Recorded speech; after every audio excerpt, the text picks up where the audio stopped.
Good morning, everybody. Welcome to the weekend. Keith Engle here for TGI Sports Talks, Jack and Keith's Weekend Playbook. Lots to chat about today, but first I want to welcome in my co-host, Boxing Hall of Fame writer and Michael Spink's biographer, Jack Hirsch. How are you, Jack? I'm doing fine, Keith. I'm doing fine. I was fine before the show when you asked me how I was. I didn't get worse in this time, in the interim. Listen, we have to keep up the mystique that we don't talk outside of this hour. We first communicate when this show starts. We hate each other outside of this hour. Yeah. And if it's worse than this hour, people must think it's really bad, I guess. But I want to welcome you this morning. Jack, you're looking very dapper in your new snapback. That was the word I was looking for. Yeah. Snapback hat. Jack looks like he's getting ready to sit with Spike Lee on Monday night in the Garden. Could I tell you something, Keith? These snapback caps are for young people. So you might wonder why I'm wearing it, because it was the only cap available when I, went in a department store. There were a whole bunch of caps. I got to tell you, this is funny. They had a lot of these discounted caps. I saw a jet cap for $3. It looked different. Different. I was about to buy it. It was in my hand. And I kid you not, this is a true story, Keith. Then I noticed it's the Winnipeg Jets of the NHL. I nearly bought it, jet cap. Wow, this looks different. It's kind of cool, Let me wear this type of jet cap. Well, the New York Jet hat, they probably would have paid you $3 to take away from them, so you'd have been better off. Okay, but we show our support for the Knicks. Terrific Game 1 victory a couple of days ago. Now we're down to Game 2. I do tell everybody Jack's too difficult to work with, Scott, but I keep coming back every Monday and Friday. I beat him to it, Scott. I tell people how difficult I am. That's right. Jack and I are both very self-aware people. We understand our faults and how people look at us, and we don't care. Listen, we got lots to talk about. We got Knicks Game 1 victory. We'll get into some Game 2 tonight. NHL, a couple of great games. Last night was a wild one. Wild one for sure. The NFL, big trades and an Aaron Judge injury to chat about. Let's cut with the Knicks. Game 1, I talked about it Monday, and I talked about it on the on professional sports show. I expected a sloppy game, and we got a sloppy game. Several lead changes, big leads. Both teams ran up big leads and blew them and fell behind. And the Knicks overcome a 13-point deficit in the third quarter. Brunson was not good until the crunch time, and the Knicks defended Wemby pretty good. Maybe it was their off shooting, but some strange decisions too. Harper sitting out most of the fourth quarter, very odd for the Spurs. Overall, though, you got to be happy to come away with a win in Game 1. Oh, absolutely. In case, just for the record, you could tell the viewers, hours before Game 1, I emailed you and changed my prediction that I said on the show originally, San Antonio in 7.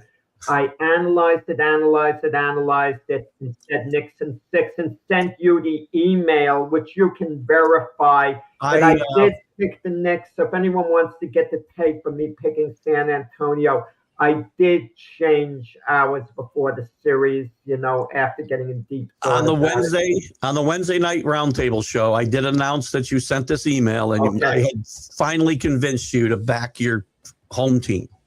So. No, well, you know what it is? I mean, the Knicks just seem to be so much more mature, physically mature as well. And I think we got a little carried away, at least I did.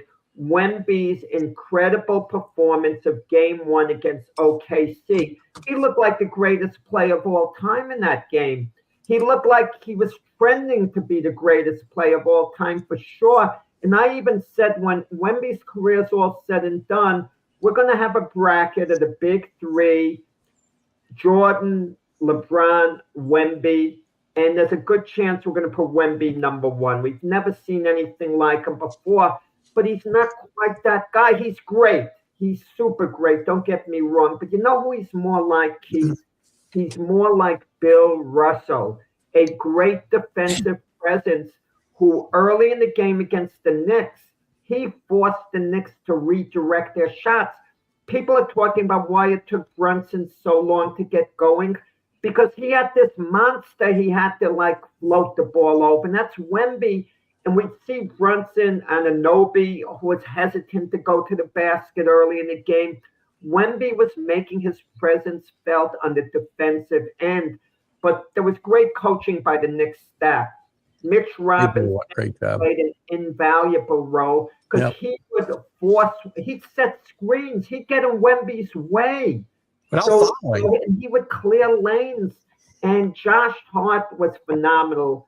And Josh, the 15 rebounds, but the way Josh Hart's desire to get the basketball, and I don't want to use the word saying he out-hustled the guys on the Spurs, because that would make it seem like San Antonio was a little lazy. You know, San Antonio's coming on a little bit of criticism, Keith, because Dylan Harper got off to a great start, and then they took him out, but he had similar minutes to DeAndre Fox. But it's when he played him. He didn't play at the end of the game. He was out of the game while they were blowing his 13-point lead, basically. So I know, but Fox has had a pedigree for a number of years as I don't want to say an elite player, but as a guy who was, a very proven, very, very proven. Yeah. And just because Dylan Harper had a hot hand early, it doesn't mean he's going to have it later.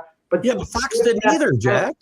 He was 3 for 13. He didn't score in the fourth quarter, I don't think. And Harper sat the bench except for like 2 minutes of the fourth quarter. Well, what the concern me about Fox is he hasn't, for the most part, been getting it done. He wasn't that good against OKC. He wasn't that good against Minnesota.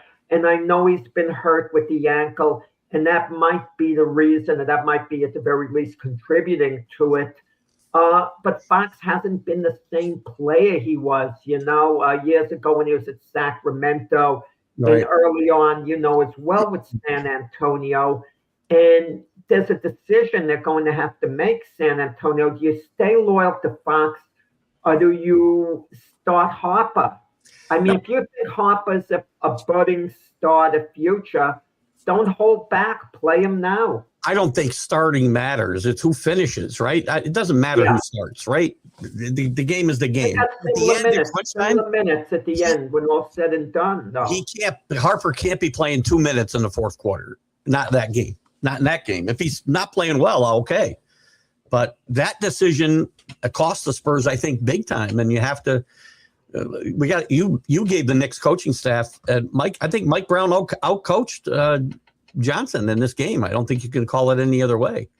He did. Wemby, too, offensively, they're going to want to play him more in the low post now. Yeah. They play Wemby in the low post.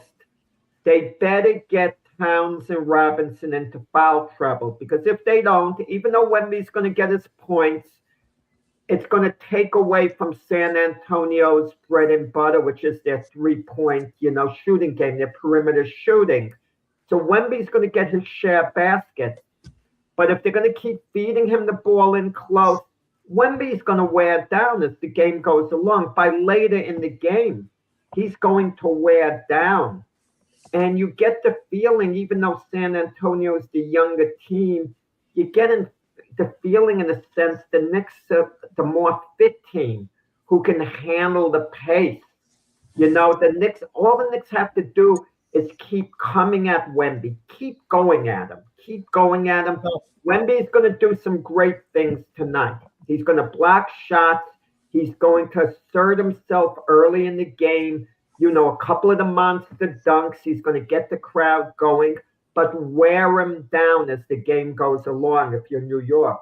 I think that's probably a good thought. And I think they will have their feet under him a little bit better. And Wemby talked about during these playoffs that this young team, them being young is an advantage for them, because they don't know doing the impossible isn't impossible. They didn't play like that the other night, though. They didn't play with reckless abandon. And I think you might see more of that tonight. Wemby turned the ball over 6 times, too. The turnover, I think, was the biggest part of this. One of the big parts of this game was they turned the ball over 13 times. And the Knicks, while they had some problems in the first half, only turned it over once in the second half as they were making this comeback from 13 down to 10 up. So, if the Knicks get out of here 1-1, we'll be happy. No, I don't look at it. This is how I don't look at I it. want to win. Don't get me wrong. You're not going to No, be. of course, I don't look at this home court advantage nonsense. Teams are ready. Does it mean something? Oh, it absolutely doesn't. If you want a prediction, Keith, I'm going to say the home team is not going to lose again in this series, meaning San Antonio win tonight, the Knicks will win the next two at the Garden, San Antonio win game 5, Knicks will win at the Garden. If you want a prediction, so that tells you a lot about what home court could mean. Yeah. But we've seen it too many times visiting teams win, and you can't have the attitude, well, we'll split, because I'm going to tell you, that means the pressure's on the Knicks, if you look at it that way, to win both at Madison Square Garden if they lose tonight. Because if they split, then, 2 of the next 3 in San Antonio. Don't look at it that way. Charles Barkley said it best, in the post-game show. He says what he wants to see in game 2 is a very greedy Knicks team, not to have an attitude, well, we got the split. No, I don't want to see that. Don't get me wrong. I'm not happy with a split. It would be okay to go home with a split is all I'm saying.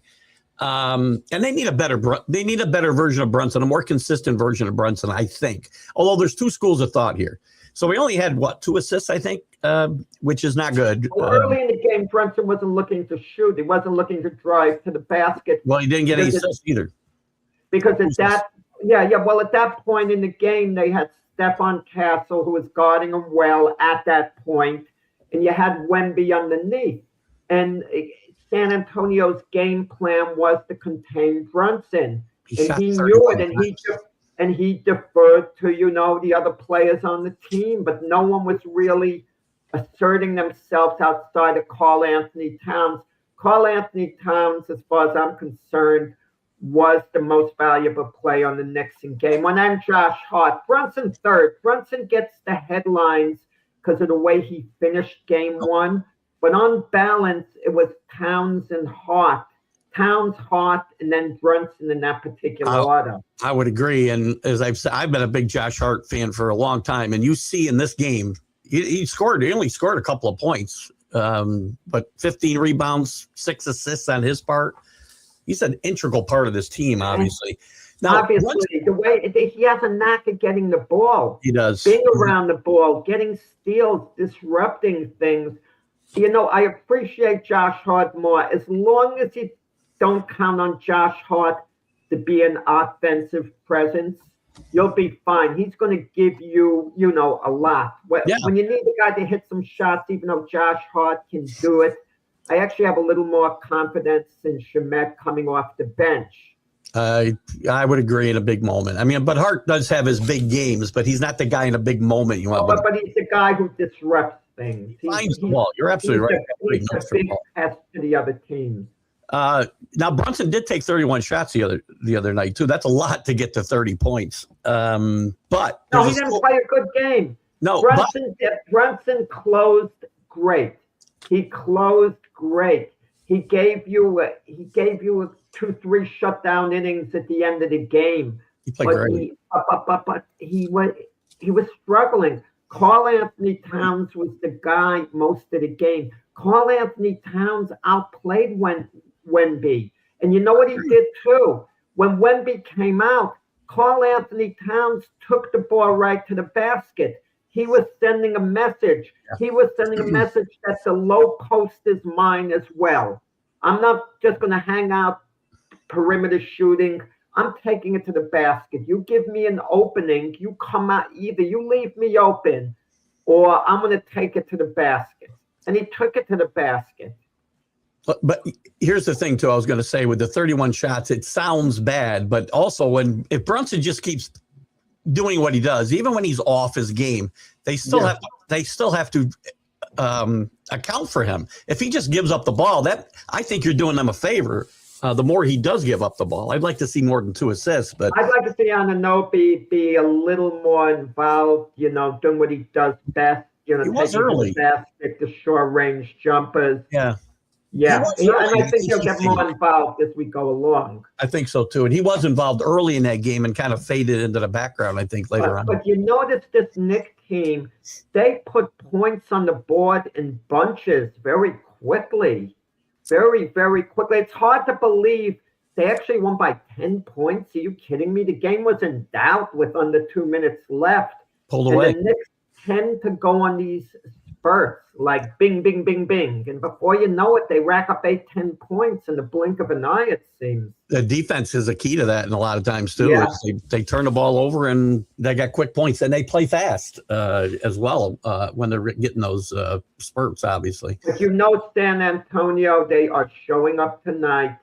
They are determined. This is it with Wemby. But I'm going to tell you, if the Knicks win tonight, I mean, San Antonio, after what happened in game 1, I don't mean that they're going to give up, but it's going to be tough. But people are going to talk if the Knicks win tonight. They're going to be talking of a Knicks sweep. Well, they won't want to go back. I could see them then splitting it if the Knicks win tonight, splitting at the Garden and San Antonio winning a game 5 at home. I still think it's a 6-game series. I'd called it 7, so I wouldn't be. It could go 7. Hey, if the Knicks win tonight, could it still go 7? Yeah, they could. It still could happen. Nothing surprises you, with teams like this. Again, it's a big win for the Knicks because they didn't play their best, but we also didn't get by far the best out of the Spurs the other night either. That's what we don't think about. That's the one thing we don't think about when we look at it from a Knick perspective. Wemby is going to come back a more determined player to game 6. They're going to use Wemby differently in game 2. Did I say game 6? They're going to use, I didn't mean that to say that. They're going to use Wemby differently in game 2 from game 1. San Antonio is going to make adjustments. Either Fox is going to have to be on top of his game or Harper's going to be there at the end. And they're going to make some overall adjustments. They will. I mean, but if Harper plays the way he played game 1, he will be on the floor at the end of game 2. I guarantee you, because Johnson can't make that mistake 2 games in a row. Can't. Harper's going to be a future All-Star for number seasons. Yeah. He's a heck of a player, but Harper's not going to carry the team, and he's not going to be outstanding game after game after game. It's not going to happen. But between him and Fox, we'll see. I expect Fox to be bad. I can't believe that Fox is going to be this flat for the rest of the series. Well, they could be getting tired, too, as Todd says here. They could be getting tired. And the Knicks, that 8-day layoff, while they were a little bit flat to come out, it did help them because they are fresher, for sure. And you look at Mitchell Robinson standing next to Wemby, and he puts a big body on Wemby. I mean, it's hard, the physicality part of it. Wemby's very tall, but he's kind of slender. And he gets winded quickly, too. Even when he's not, I've noticed this even early in the playoffs. He gets himself winded for a young guy, and he's a big guy, and all that's a lot to carry around the court. But they have to get him out of the game to give him a breather here and there. And when you don't turn the ball over, the clock doesn't stop. You either got to call timeout or you leave Wemby on the floor. So not turning the ball over is going to be huge for the Knicks. They got to continue what they did in the second half here. Going into game 2, because I would love to come home. But I'm going to tell you, with the crowd being what it is, when the Spurs were up, 13? Yep. Yeah, it was hard to visualize the Knicks winning because the Knicks got off to a good start. They got the lead. San Antonio wiped it out. And I had a little hope right before halftime when the Knicks started coming back, and then San Antonio hits a couple of buckets. They go up by 7, and you didn't get a good feeling with the Knicks with game 1. Yeah, I mean, you didn't have a good feeling, and then I mean, going into the 4th period, it's tied up, and you're thinking, wow, they took San Antonio's best blows, and this game is even. Hey, listen, you got to. They're well conditioned, and again, 8 days off, and they play. I'm going to tell you, I think Carl Anthony. So they've only played 4 games in about 3 weeks when you think about it.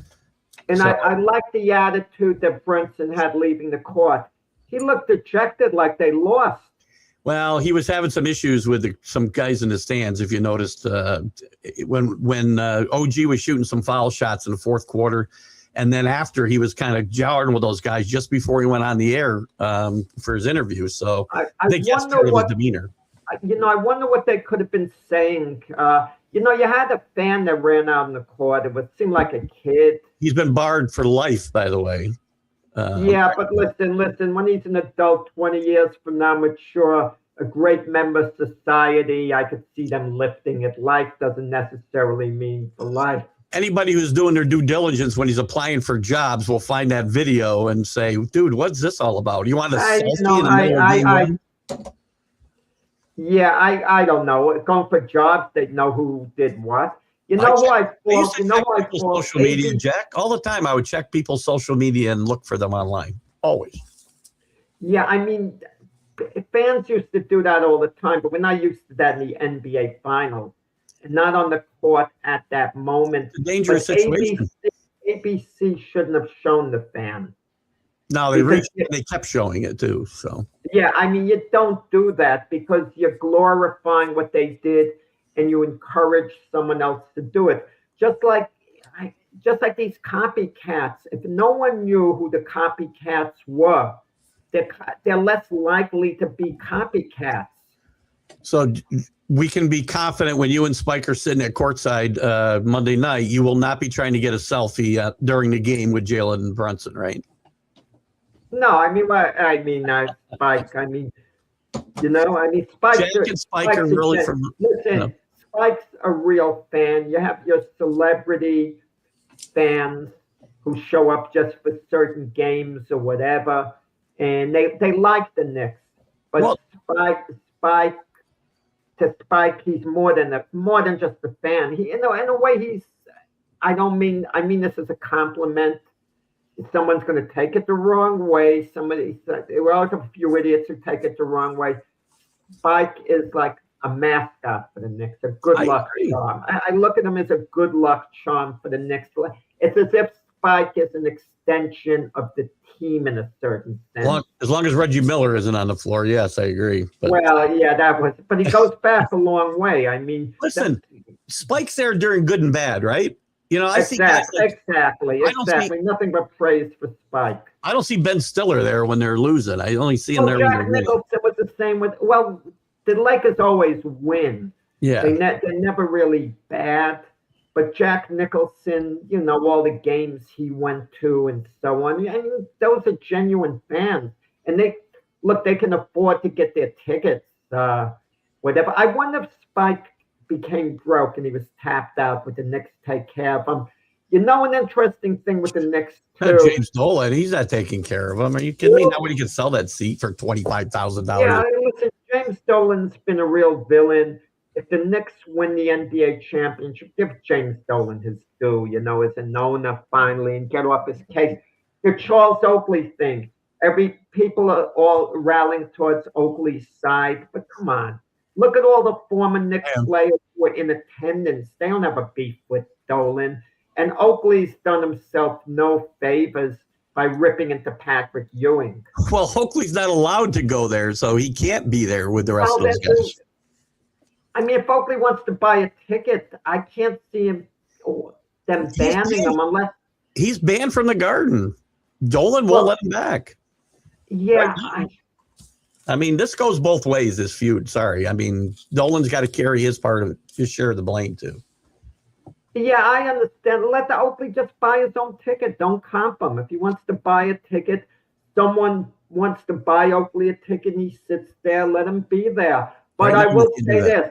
If Oakley goes to a game and he starts to, let's say someone bought him a ticket and he harassed Dolan, started yelling things at him, by all means, remove him. By all means. He needs to learn his lessons. So I agree with that, but this is childish, this whole thing in my mind. I would really like to see them patch it up. Rumors have it that both Adam Silver and Michael Jordan reached out to Dolan to patch it up. And I kind of wish Dolan would patch it up with Oakley because Dolan obviously has bad feelings and Oakley's been ripping Dolan like all the time. I don't know what's the origin to this feud. Well, he got tossed out of a game. That's what really started. No, that was something, but there's a reason he got tossed. What was the origin? they already had a little feud going. I don't know what, I can't remember for the life of me what started it. But when he was removed from a game, that was the end of it. And Dolan said he wasn't welcome back because of what he said. Because Oakley was in the stands and he was yelling things at Dolan, who wasn't far away. So anyway, the Chins gave him a standing ovation when he left. I think it'd be pretty cool to see him with the rest of those former players in Game 3. I think that'd be pretty cool. It would be nice, but can you tell me with absolute confidence that Oakley would behave himself? And right, it would be very nice after the way he's trashed Patrick Ewing to be sitting near Ewing. He's said bad things about Ewing recently. These guys went through too much together to be on. But Ewing hasn't said anything bad about Oakley. I know. Ewing has taken the high road. Oak's got a bad attitude. That's what made him a great player, and it's not helping in this situation at all, for sure. So he needs to stop. Game 2 tonight. So listen, I don't know. The Knicks can't play like they played Game 1 and win this game. They're going to have to play a much cleaner game, even though they had the one turnover in the second half. Brunson needs to be more Brunson and I think distribute the ball a little bit better than what he did in Game 1 as well. But this could easily be a Spurs 1-1, but let's hope for 2-0 coming back. Well, bottom line is you have to make your shots, and at the end of the game, San Antonio wasn't making anything. Nothing. Really, they were missing shot after shot.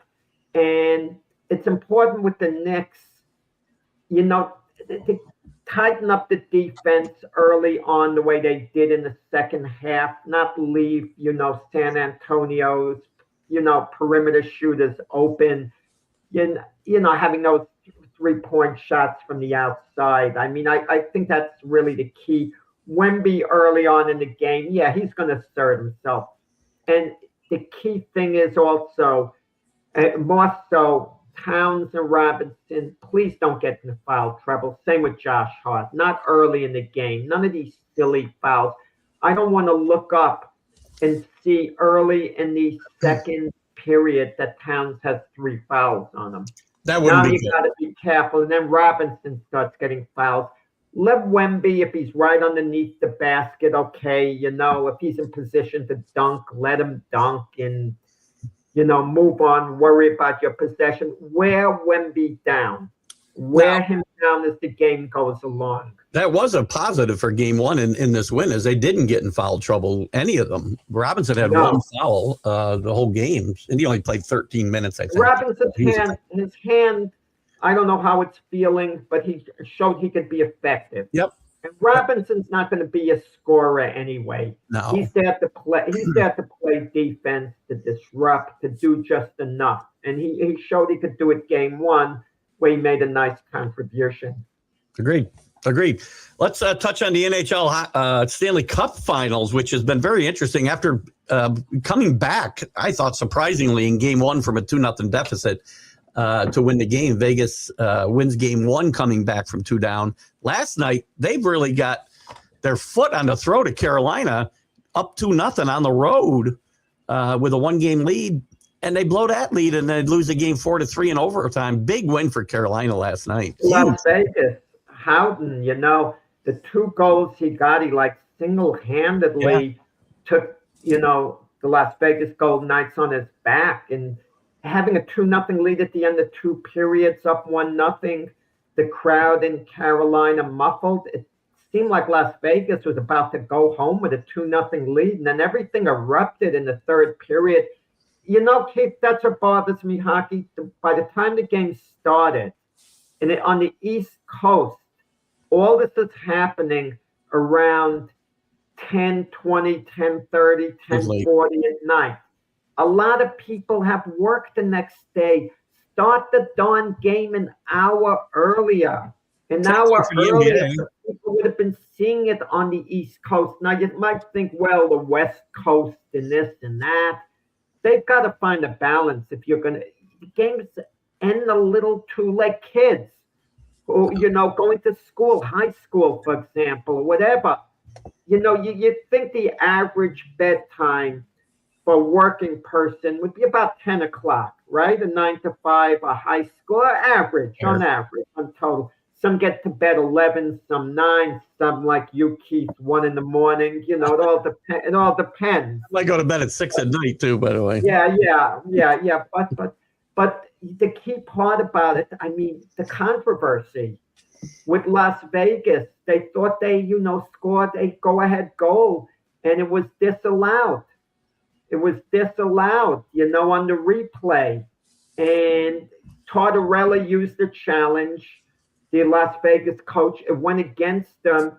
And as a result of that, Carolina had a power play that they cashed in on, and that was the game, basically. I found it a little unsettling watching Jordan, and I'm sure the situation played into this. He's laughing and joking on the bench in the second period when he's up 2-0. He got a game in hand. That's not John Tortorella during game time. That's not his game face. That was interesting to see. Well, I'm going to tell you, it depends how long. You don't know what happened at that moment. For example, Vic Hatfield, a great Ranger player from ages ago, I'm talking a half century ago, was a big playoff game against the Blackhawks. And he was sent to the penalty box late in the game in a big situation. The Rangers ultimately lost the series because of that game. And he had a smile on his face in the penalty box, and he was criticized. You don't know what kind of smile it could be, at that particular moment. Still, quick shots of someone could be very deceiving.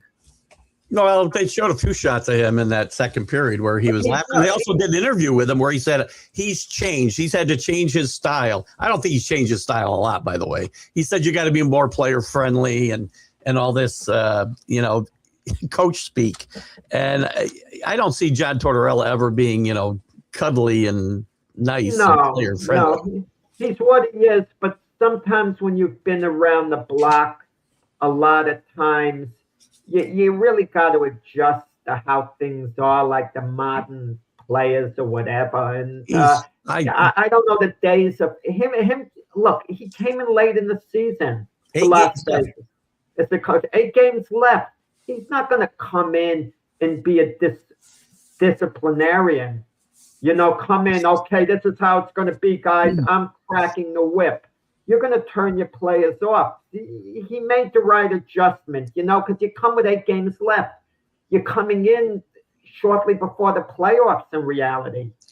Well, listen, we've talked about him being a polarizing figure, and I've said a couple of times it would be so John Tortorella to come in with 8 games left, lead him to a Stanley Cup championship, and get himself fired in the offseason. For whatever he might have already cost him a draft pick, I think, right? For his he's going to bring his team out for the press. Would you say he's hockey's version of Billy Martin? Very 100%. Yeah, great results to begin with, and things slowly deteriorate from there.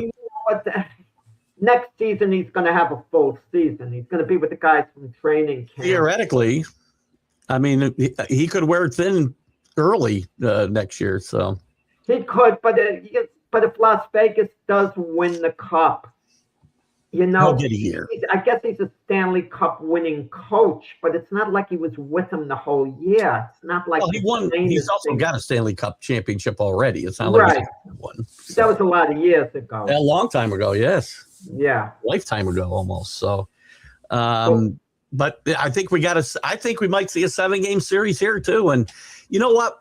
I'm not as big a hockey fan, and we've talked about this before, as I am baseball or football or even basketball. But when the Rangers are good, I'm really into this. The other time I'm really into this is when you have game 7s in hockey. I think game 7s in hockey are the best games in sports. And right? Especially get an overtime game, the tension and everything.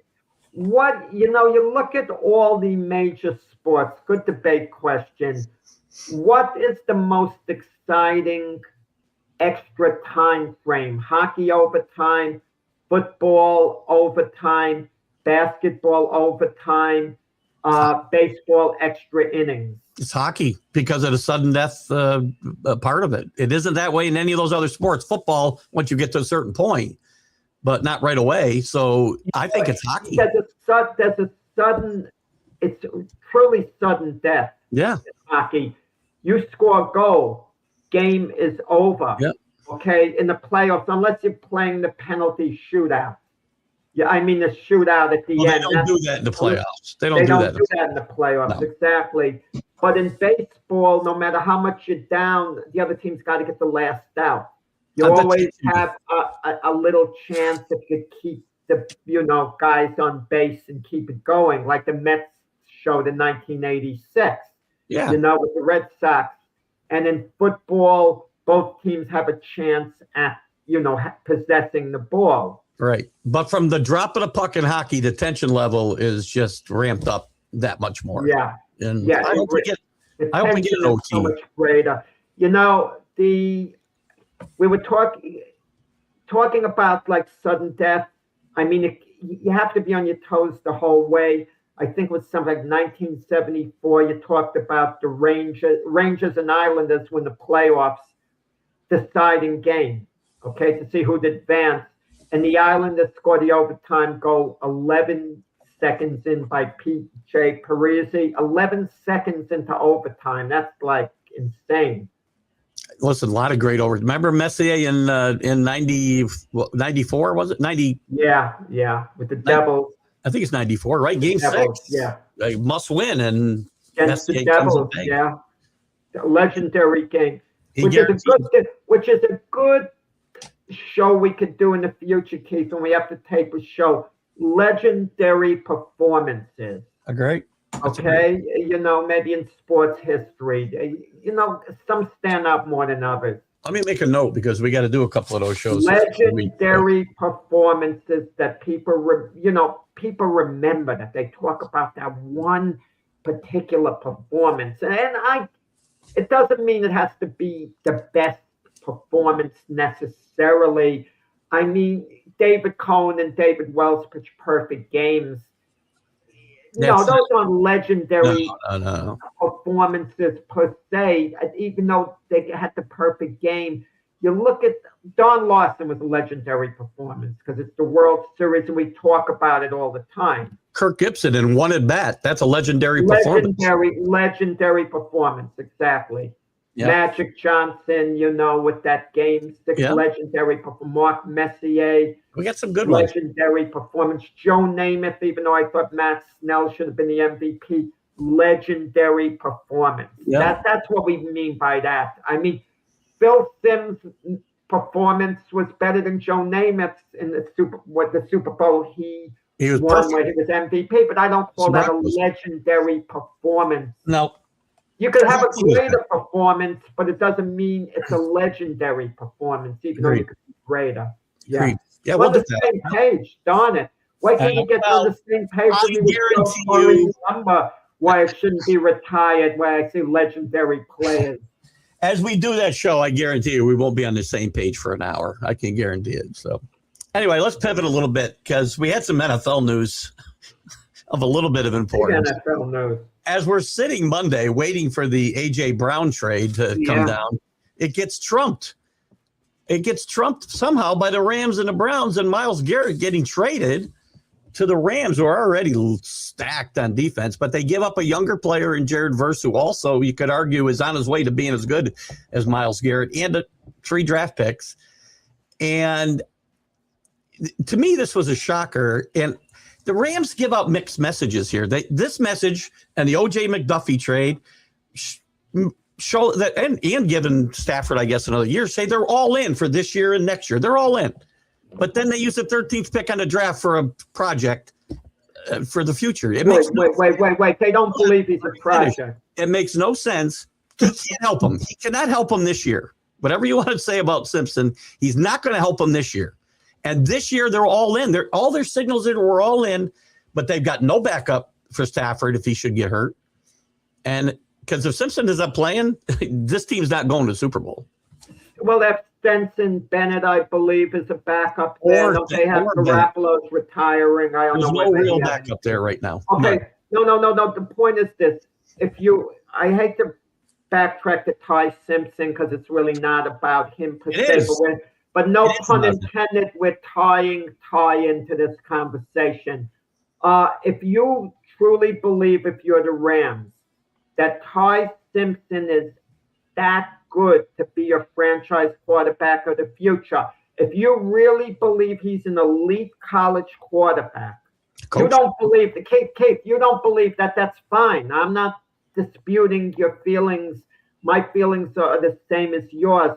But if you believe he's truly elite, it's a good move by the Rams for the simple reason you're not going to be in a position to get your franchise quarterback if Stafford is retiring in a couple of years. So you're getting him now. You made the move. You have your quarterback of the future, and franchise quarterbacks are so hard to get. Who believes he's a franchise quarterback in the future in that organization? They do. I don't. Not Sean McVay. I guarantee you Sean McVay doesn't think that. And it's Snead, who's friends with Ty Simpson's father. He believes that, but I don't think he drafted Simpson with the 13th overall pick, Snead, their GM, because he wants to do a favor for Ty Simpson's dad. He obviously would. He really believes Ty Simpson is that good. And Ty Simpson's career at Alabama has been checkered. At times he's looked outstanding, and Sean McVay doesn't want him. How do you not defer to your head coach if Sean McVay really doesn't want him? And I don't think he wants him. If I'm the GM, let me go a step further. If I'm the owner of the Jets, at the end next draft, I am calling in my coach and my GM, and I'm saying, I want you guys, whatever you do, you be sure you draft Trinidad Chambliss. Understand, this is coming from me. This is my move. I'll take the blame. I will not hold. If it doesn't work out, I will not hold it against you guys. If the team's not successful, I'm going to take the hit. Not to worry. You're not going to get fired because you decided this. How are they going to get him, Jack? According to you, he'll be a top 5 pick. According to you, he's a top 5 pick, so they're not going to be able to get him. He's not going to be to the other teams. He might not be, depending on how the season comes along. They'll have their wait. The Jets got 3 number ones, but that's beside the point. Getting back to the Rams, okay? Yep. So they and they traded Jared Verse. They traded a 1 next season, a number 2 the following season, a number 3 a season after. I'm going to say this where Cleveland made a mistake in this deal that no one mentions at all. Because the 3 draft picks they get in 27, 28, and 29, the years. They're going to be late in those rounds. They should have flip-flopped. They should not have made the deal unless the number 1 pick was in the year 2029, not 2027, because the Rams are going to have a good team next year, if not a great team. So that pick, in 2029 might have some serious value. But the next season, I'm not saying it won't be a nice pick. Maybe the Rams are going to underachieve and they'll go 20th, 22nd. Who knows? But the value is probably going to be much greater in 2029. That's the point about it. Yeah, but they'll also have their own pick and be able to trade up potentially from wherever they are if they really want to trade up and get a real quarterback rather than the cadre of knuckleheads they have now. With the Browns? Yeah. No, the Browns okay the way, they're not winning with any of those guys. Watson's probably not going to be the quarterback of the future. The only way, if the Browns make the playoffs and Deshaun Watson regains his old form, yeah, it's possible he's back with Cleveland. They sign him a couple of years. Something works out. I don't think so. No. Shedeur Sanders is an X factor. He's probably going to start the year as the backup, or should be the backup to start the season. See how he comes along. He's probably going to get some playing time. If Shedeur Sanders is coming along nicely, he'll be the guy that I'm going to take my chances with going forward, because I think potentially he could be a good start in the league. I think he could be a good starter. I don't think he's leading them to a Super Bowl. No, but I'll ride with them a while. And no one's expecting Cleveland to win this year. Them getting Jared Verse, I'm going to tell you this. Cleveland came out fine in this deal. He's a great player. As time goes along, Jared Verse is going to be, I'm not saying as good as Myles Garrett, but he's going to be in the same ballpark as a pass rusher as Myles Garrett. He already is to an extent, with the number of sacks he had. Jared Verse is going to be one of the better pass rushers in the NFL. And 100%. Also the money that they're saving Cleveland, that's going to help them under the cap to give them more flexibility going forward. Yeah. I'm not going to say this isn't a good trade for the Browns. I think it is. I think maybe pushing that pick probably would have made sense, as you said. But again, from the Rams' perspective, who's going to – they're all in for this year and next year. They're all in, right? We can agree on that. They're all in. So you don't use your 13th pick the way you used it and didn't use what – hold on. Don't – let me finish. Yeah, I hear you. And you're not really listening to what your head coach wanted. But who's going to pay the ultimate price potentially if they don't win a Super Bowl the next 2 years, if they fall flat? Well, Sean McVay. Who could have got a number 13? Malachi Lemon? A wide receiver. Lemon would have been good. Lemon would have been really good. They would have got Lemon. And you can't. They could use help at wide receiver. We don't. Devontae Adams is getting up there. Nakua's got freaking who knows what's going to go on with him. I mean, because he's a nut job. I think they could have gotten him another weapon and been better off these next 2 years than taking Ty Simpson. You worry about a quarterback later. You could get a Ty Simpson type quarterback in the second or third round in the next 2 years potentially. Listen, you worry about it later, you say. But if you're the Rams, you're always going to have a good team. Even if their window closes a little bit the way the Detroit Lions window closed, they're not going to be picking high enough in the draft. It has to be a no-brainer to do it there, and it's not a no-brainer. I'm sorry. Again, 10% of the quarterbacks drafted in the first round ever. Well, you know what they – yeah. Ever. And that's taking into account some really good ones, right? So the guys like Ty Simpson are a lot worse than 10% of the time. Guaranteed, it's like 1%. They see something in Ty Simpson that maybe a lot of other teams don't. None of that's going to help them this year, though. Hey, listen, let's look back with the Giants when they moved up in the draft and they took Daniel Jones. Okay? They took him at number 6 overall, and people were shocked because he wasn't. It hurt Daniel Jones too because the perception of him was he's a first round draft pick. He's the number 6 pick in the draft.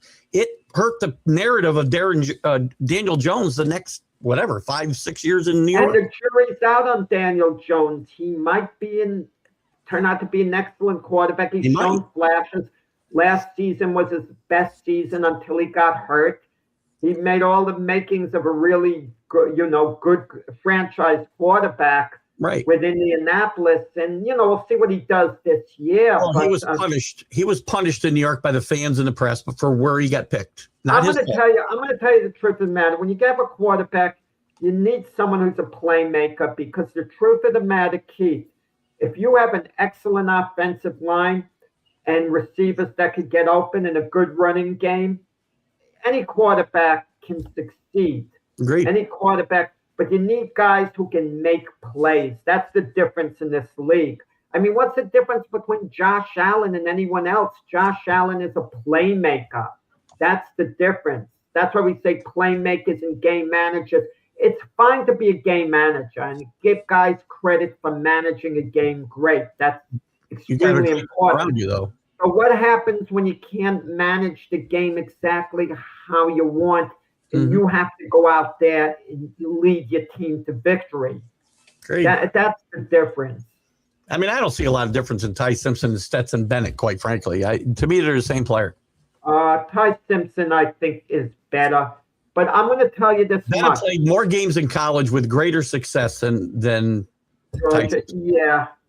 He played 1 year. He played 1 year. Well, that's the problem is, too, with guys like Ty Simpson, and it happened with Sam Darnold, where you don't play a lot of college games. You're gaining your experience as you're playing NFL games, and it takes a while. It does take a while. It takes a while. And think about it. He spent 4 years sitting there, didn't play at all, didn't transfer, didn't do anything. So that tells you that nobody had this great And maybe he's going to be great. I'm not saying he won't be. He wanted to stay at Alabama. Oh, come on. If he had a chance to play somewhere else, Miles Garrett, get off that. Forget Ty Simpson now. Miles Garrett. Miles Garrett's going to help this team win for Next sure. couple of seasons, Rams, in getting Trent McDuffie to play corner, they got two impact defenders, two of the best, one of the best corners in the NFL, McDuffie, and the best pass rusher, Miles Garrett. I think this deal works for both Aaron teams. Donald talking about coming out of retirement. I don't know what Aaron Donald would have left if he did. I don't think that's going to happen, quite frankly, but maybe, who knows? I don't think so. But Garrett makes this team better. Listen, this is a trade that could work for both teams. The Rams' mission is to win the next 2 years. Miles Garrett gives them a better chance, probably, right now, maybe than Jared Verse. But and has Seattle gotten any better? And Seattle's theoretically gotten worse, I guess, with Walker gone. Walker, yeah. Right? I was thinking of Seattle, even though he didn't finish his career with them. Russell Wilson retiring. I believe this is a retirement that definitely is going to stick. Oh, yeah. Because he's going to get a lot of reason, there's nowhere for Russell Wilson to go. He's also going to get a lot more money in the studio than he's going to get playing football at this point, too. So yeah, well, I don't. That may have been a consideration. But Russell Wilson, he might be outstanding in the booth. You know, in the pregame, post-game shows and all, he might be outstanding. He's got a good personality, good-looking guy, Well, and Russell Wilson, all in all, had a fine NFL career, right? Despite is it a Hall of Fame career? Yes, I'm not sure. I think it is. I think it is, but we'll find out later on. Russell Wilson is your typical case of a player who may have played his way out of the Hall of Fame, how he finished the last 2 years. Yeah, that's possible because it was a negative narrative and a lot of very negative narrative. Yeah, very negative. And he could have went to the Jets as a backup, but to back up Geno Smith. I'm surprised Geno Smith advocated for Russell Wilson, because if you're Geno Smith, you don't want to be looking over your shoulder, and he may have had to with Russell Wilson, but apparently their years at Seattle together, they had a good relationship, which I think reflects well on Russell Wilson because he was the starter. He obviously was really good to Geno Smith, for Geno Smith to advocate for him now years later. Agreed. And Russell Wilson plays his whole career in Seattle. I think the narrative is different than it is today, obviously. So, look, he won a Super Bowl. Part of the narrative that hurts him is that pass, in the Super Bowl that was intercepted by Malcolm Butler. Why they didn't run the ball. Well, he didn't play. That had to be Pete Carroll's call. But there you go. How does that happen? Well, that's because Bill Belichick outcoached Pete Carroll. Rick, could the Patriots? I never really asked you this, and you're the Patriot guy. Had Pete Carroll gone to the ground with Marshall Lynch and stuck with it, could the Patriots have stopped Marshall Lynch? I know anyone could stop anyone. What are the chances? My guess is it would not have. But if he didn't, here's the thing, though, and people always discount this. If they had stopped him on the next play, they'd had to throw the football anyway. So you had to throw it somewhere.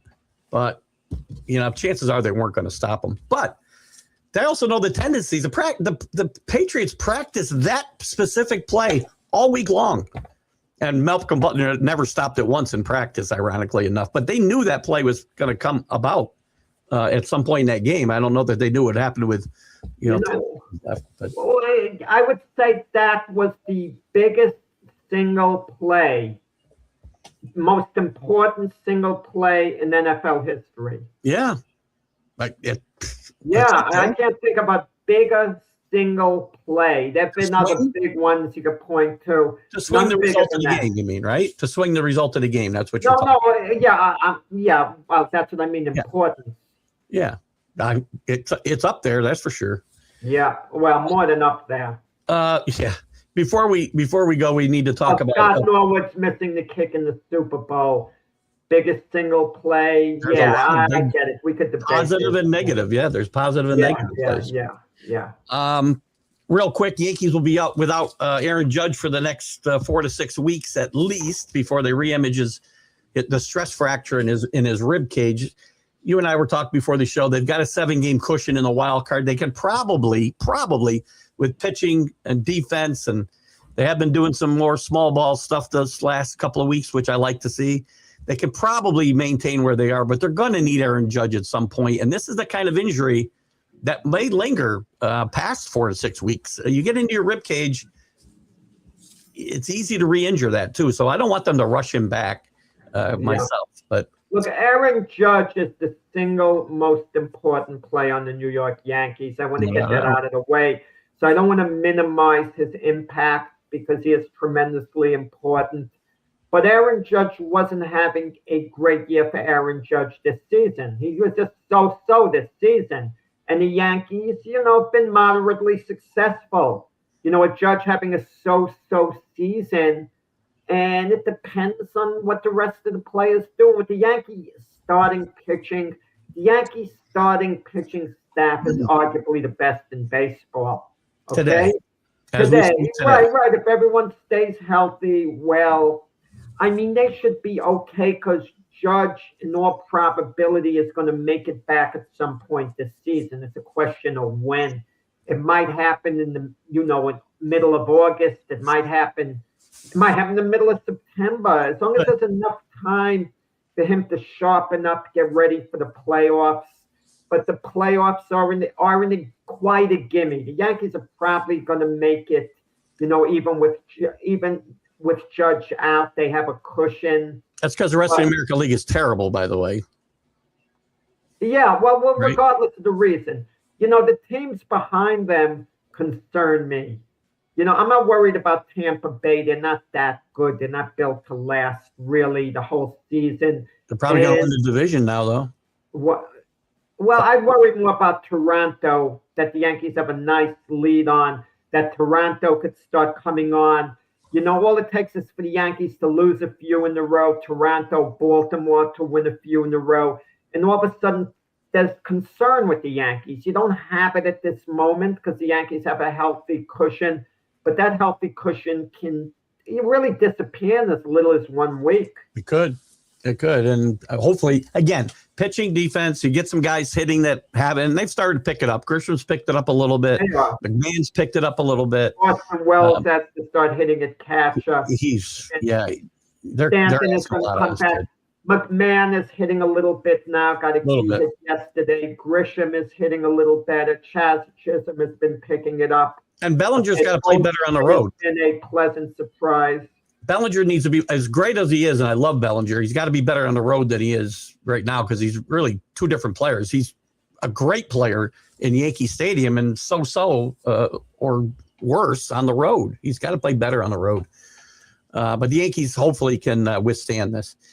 And before we go, I want to mention, as I mentioned to Jack on the top, or before we started, I should say, today, I'm not sure if it's today or not. I apologize if I got the date wrong, but we are right around the 10th anniversary of the passing of the greatest boxer in my lifetime, anyway.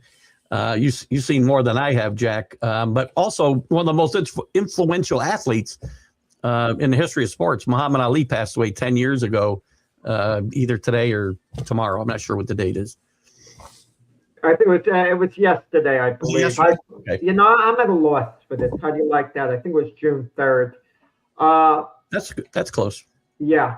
But we're coming towards the end of the show, so we couldn't do Ali justice by with the amount I would have to say about him. But in our lifetime, at least, I don't believe there was a more iconic athlete than Muhammad Ali. I'm not going to start debating who's better, and you could start arguing, well, Jordan or Arnold Palmer, this and that. But if you want to talk globally, worldwide, there wasn't a more iconic athlete ever than Muhammad Ali. There were other great iconic athletes. I understand Pele. So don't get started by naming the other names. No one topped Ali in that regard. It's actually another good show for us to do because there's two guys in my mind, Babe Ruth and Muhammad Ali, and the rest. And Babe Ruth wasn't in our lifetime, Keith. No, that was true. But Not even in mine. Yeah, I was going. Well, I thought it was yours. That's why I brought it up. But I'm just kidding. Without Babe Ruth, there's probably no Muhammad Ali or Michael Jordan's reign. Didn't have the popularity in Europe, worldwide, Keith. I'm not talking about United States, worldwide. That's fair. That's fair. That's a good conversation for another day, though, for sure. But a very, like you said, iconic and influential. In sports in general, here and abroad. So we'll recognize that. I think they're having aren't they having a boxing tournament or a boxing event in Louisville in his honor? I think this weekend. I don't know. They have the Louisville. They have the museum honoring Ali in Louisville, a special museum. You know, where he grew up. And we remember him, and he's one of a kind. That's for sure. So keep that in mind when you're thinking about your great players today. They owe a lot to guys who came before them. So anyway, Jack, great job. And go Knicks tonight, guys. Keith, for Jack, everybody root for the Knicks. We need a 2-0 lead so Jack and Spike can have a good time Monday night at courtside at the Garden. So have a great weekend, guys. Bye-bye.